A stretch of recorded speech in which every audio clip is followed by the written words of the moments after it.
Oke, setelah kita mengetahui apa sih requirement itu, ya sekarang waktunya kita mengambil data atau mengumpulkan data untuk bisa menentukan requirement-nya apa saja. Nah, ada beberapa cara untuk data gathering, ya. Mungkin beberapa teman-teman sudah familiar untuk mengambil data ya. Nah, salah satu caranya adalah menggunakan wawancara atau interview. Nah, ini boleh menggunakan bantuan properti, ya misalkan beberapa contoh skenario yang akan digunakan, kemudian kalau sudah punya pada tahap ini ya, prototype itu bisa juga dipakai dalam interview. Nah, interview ini paling cocok untuk eksplorasi ya.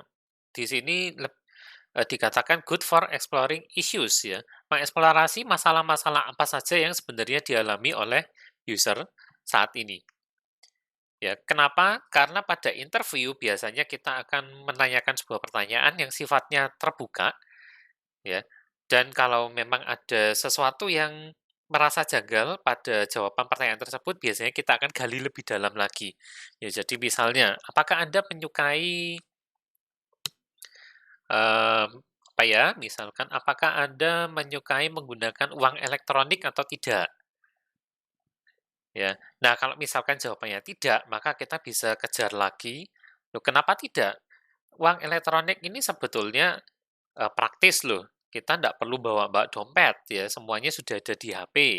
Kemudian keunggulan lain misalkan kalau dompetnya ketinggalan, ya, kita biasanya sekarang bawa HP kemana-mana ndak mungkin ketinggalan kan, kalau dompet masih mungkin ya. Terus user-nya ngomong, "Iya sih memang praktis, cuma saya males top up-nya." Nah, ini maka kita ketemu sekarang isunya, bahwa ada orang yang malas untuk menggunakan uang elektronik karena malas top up. Nah nah, kita bisa gali lebih dalam lagi, misalkan, "Loh, kenapa kok malas top up?" "Iya, karena top up-nya harus katakanlah harus pergi ke Maret ya, entah Indomaret atau Alfamart, kemudian harus ngantri dulu, harus nggak bisa minta kasirnya untuk nginput kan, harus nginput sendiri di layar yang ditutul-tutul itu loh, yang disentuh-sentuh itu. Saya bingung ngisinya." Nah, kita ketemu akhirnya isunya ternyata sebetulnya di sana, ya, bahwa ada proses, pengisian uang elektronik yang, dianggap terlalu repot bagi usernya sehingga secara tidak langsung ini mempengaruhi, keinginannya untuk menggunakan uang elektronik elektronik tersebut. Nah, ini bagus untuk mendapatkan isu, ya kita bisa kejar terus sampai akhirnya tahu, "Oh oke, ternyata masalahnya ini." Ya, selain itu, interview ini bisa menghubungkan antara kita sebagai tim development, ya sebagai tim pengembang dengan para stakeholder. Dalam hal ini di sini adalah para user yang mau, dibuatkan produk tersebut. Ya, teknik lain adalah focus group, ya. Ini sebetulnya interview juga, tapi kita kelompokkan langsung ya. Jadi kalau interview itu biasanya person to person, ya orang ke orang. Kalau grup interview ini langsung kita panggil, para respondennya, misalkan bentuk, dalam 5, satu kelompok 5 orang, ya. Kemudian kita langsung wawancarai aja, kelompok tersebut. Ya, sehingga fokus grup ini bagus untuk mendapatkan, pandangan konsensus ya, atau bahkan bisa mengetahui, sebuah konflik yang terjadi pada kelompok pengguna tersebut. Nah, masalahnya adalah kalau kita kebetulan tidak pas dalam mengelompokkan usernya, ya misalkan, dari 5 orang tersebut ternyata lima-limanya ini pasif, pendiam, ya. Masih untung-untung kalau ada satu yang, suka ngoceh ya, tapi akibatnya adalah, dia akan mendominasi wawancara kelompok tersebut, ya. Sehingga akibatnya, apa bedanya dengan interview biasa? Karena toh 4 orang yang lain itu tidak menjawab, ya. Dan ini bisa menyebabkan informasi yang kita dapat jadinya bias, ya. Kenapa? Karena dari kelompok 5 orang tersebut yang jawab satu, ya. Jadi ini sebetulnya adalah jawaban satu orang, bukan jawaban dari satu kelompok tersebut. Teknik yang lain, mungkin teman-teman sudah sering nemu ini ya, mengisi kuesioner, ya. Nah, kuesioner ini biasanya juga digunakan dengan teknik yang lain ya, tapi mau digunakan sendirian juga bisa. Ya, tapi hati-hati kalau menggunakan kuesioner sendirian ya, karena kita cenderung keliru ketika menyusun pertanyaan sebuah kuesioner, ya. Nanti, di mata kuliah yang lebih lanjut, teman-teman akan diajarkan cara membuat pertanyaan kuesioner yang baik ya. Untuk sekarang, kita pahami dulu aja bahwa kuesioner ini bisa digunakan dengan metode yang lain, bisa memberikan data secara kualitatif maupun secara kuantitatif, ya, yang bisa diukur maupun yang tidak bisa diukur. Nah, kuesioner ini paling pas untuk menjawab pertanyaan-pertanyaan tertentu dari sekelompok, pengguna atau target user yang besar dan tersebar satu sama lain ya. Bahkan sepertinya, pada kondisi sekarang ya, waktu kita sekarang ini lagi disuruh physical distancing sehingga tidak boleh ketemu satu sama lain, sepertinya cara yang paling pas itu adalah ya dengan terpaksa menggunakan kuesioner, ya. Walaupun sebetulnya kalau mau wawancara, secara personal ataupun melakukan fokus grup ya, grup interview ya sebetulnya kita bisa sih, ya kan bisa telepon, menggunakan Skype atau Zoom sekarang lagi ngetren atau sekedar WA video call dan lain-lain ya. Mau individual, mau kelompok sebetulnya ya juga bisa. Ya, tapi, kalau benar-benar tersebar satu sama lain ya, misalkan, bahkan tersebar di berbagai zona waktu yang berbeda, ya sehingga kita tidak mungkin mengumpulkan mereka jadi satu untuk melakukan wawancara, ya misalnya yang satu ternyata ada di belahan dunia sehingga waktu kita, siang hari, di sana malam hari, ya. Waktu di sana siang hari, ketika mereka aktif, di kita malam hari, ya, nggak bakal ketemu itu jadinya, mau wawancara, ya kecuali memang ada yang korban salah satu. Nah, kalau kuesioner ini sifatnya bisa diisi kapan saja, sehingga ini, cocok untuk mendapatkan informasi dari sejumlah kelompok yang benar-benar tersebar. Teknik lain adalah melakukan riset pada produk yang mirip dengan produk yang akan kita buat, ya. Ini cocok untuk mendapatkan requirement secara sekilas. Ya, jadi, setelah kita mengetahui, oh ini ada beberapa produk yang mirip, requirement-nya ternyata adalah seperti ini. Ya, teknik berikutnya, ada yang namanya direct observation, pengamatan langsung. Nah, ini, dengan mengamati secara langsung terhadap user atau di sini stakeholder sama ya, bagaimana cara mereka melakukan tugas-tugasnya secara langsung, ya ketika kita mengamatinya secara langsung ya kita langsung tahu, oh cara kerjanya mereka ternyata begini-begini ya. Maka ini paling baik digunakan untuk memahami konteks dari sebuah tugas ya dan, keadaan alaminya tugas tersebut dilakukan sehari-hari itu seperti apa sih, ya itu direct observation. Ya, masalahnya adalah, ini membutuhkan waktu dan komitmen yang cukup besar dari anggota tim desain kita. Dan ini bisa menimbulkan, data yang jumlahnya cukup besar dan bisa jadi datanya itu juga tidak relevan, ya. Jadi contohnya pengamatannya bisa dengan direkam. Ya, tentu saja kalau katakanlah kita, mengamati pekerjaan seseorang, katakanlah misalkan dengan durasi 2 jam, ya tentu saja, video yang dihasilkan ukurannya juga besar, ya. Dan, selama durasi itu bisa jadi usernya juga melakukan multitasking atau bahkan melakukan, hal-hal lain yang sebetulnya di luar dari tugas yang seharusnya ingin kita ketahui, ya. Dan, pengamatan secara langsung ini punya efek samping sendiri, ya. Teman-teman kalau, pernah merasakan sendiri mungkin ya, ketika teman-teman lagi mengerjakan tugas, ya lalu diamati dari belakang, entah sama temennya, atau sama orang tua, ya, biasanya kan ada sedikit perasaan tidak nyaman ya, karena kita merasa seperti diawasi.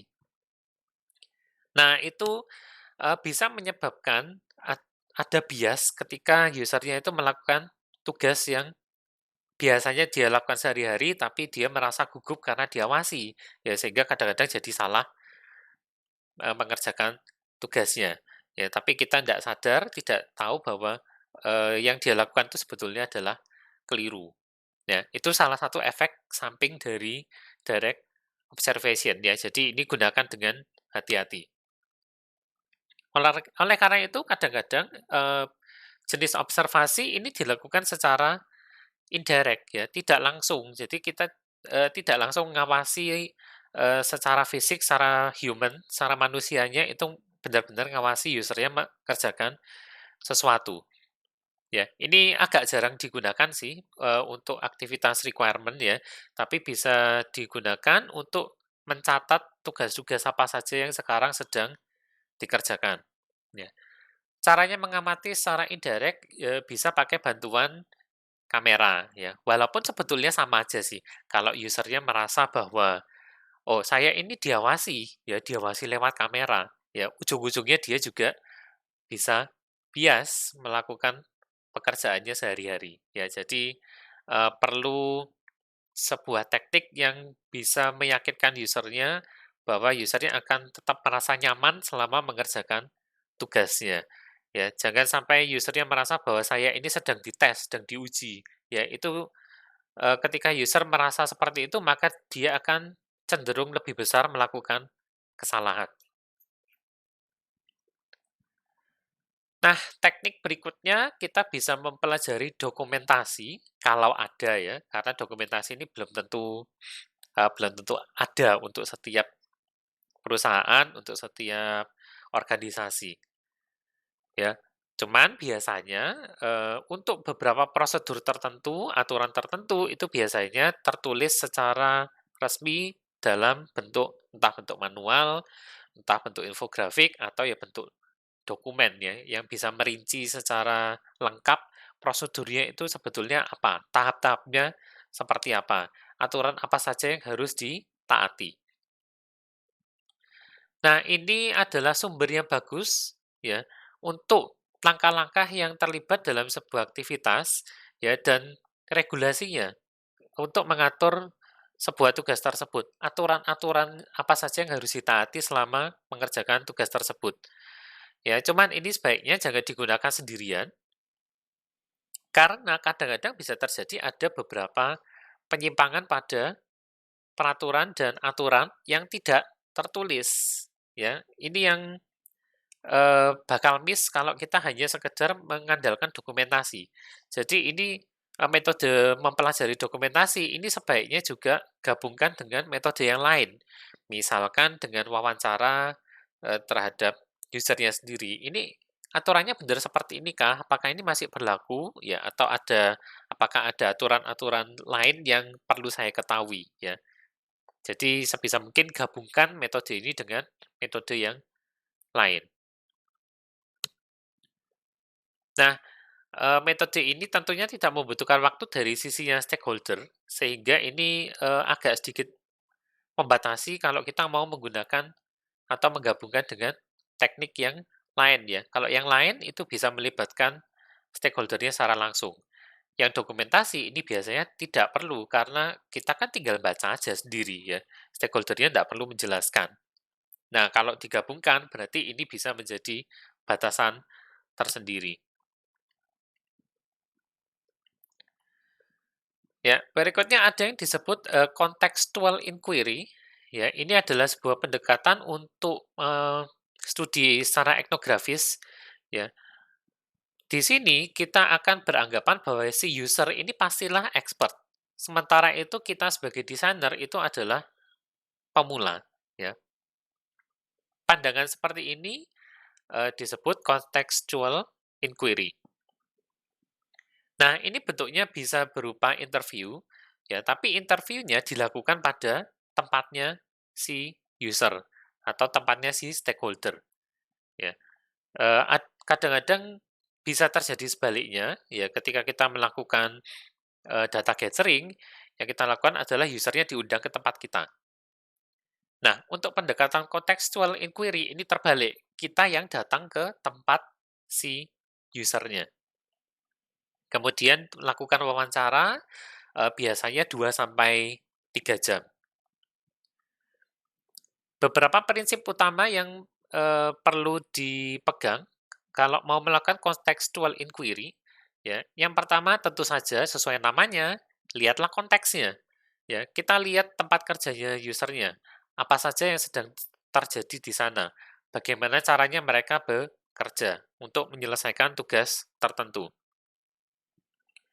Ya, prinsip berikutnya adalah partnership. Jadi, user dan developer ini bekerja sama untuk bisa menghasilkan requirement yang tepat. Ya, ingat bahwa pada user centered design kita akan melibatkan user. Nah, salah satu, caranya adalah dengan ini ya, dengan contextual inquiry, sehingga user juga akan merasa dia memiliki project ini. Prinsip berikutnya adalah interpretasi. Ya, interpretasi, observasi yang kita lakukan, baik dari, sisi kita sebagai developer ya. Nah, ini harus diartikan bebarengan dengan user-nya.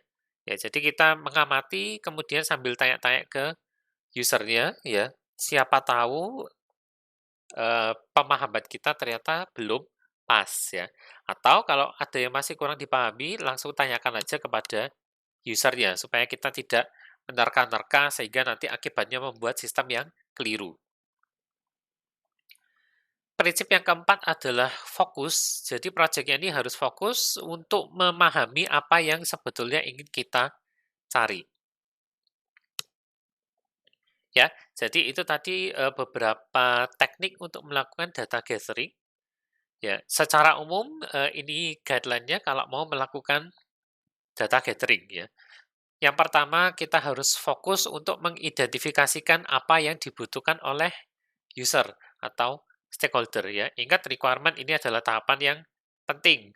Mengetahui kebutuhan user ini menjadi hal yang juga penting supaya kita tidak salah mendesain sebuah sistem atau sebuah produk. Sebisa mungkin libatkan seluruh kelompok stakeholder ya atau seluruh kelompok user yang akan menggunakan produk kita. Ya, dan sebisa mungkin libatkan lebih dari satu perwakilan dari setiap kelompok tersebut ya. Semakin banyak perwakilannya semakin baik. Jadi kita bisa punya pandangan yang berbeda-beda dari setiap usernya.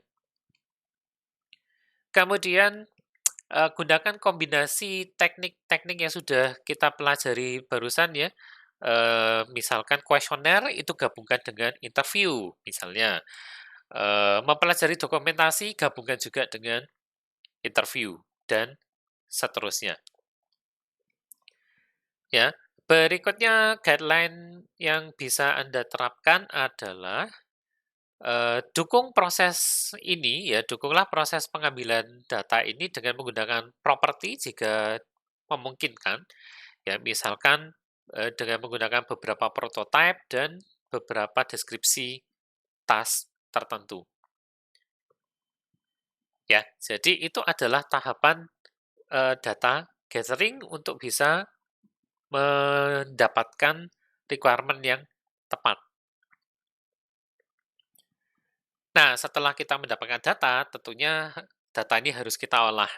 Maka setelah ini kita akan membahas tentang data analysis, interpretation, dan presentation-nya, supaya kita bisa mendapatkan requirement yang tepat untuk project yang akan kita kembangkan ya. Nah, ini silakan disimak di video yang selanjutnya.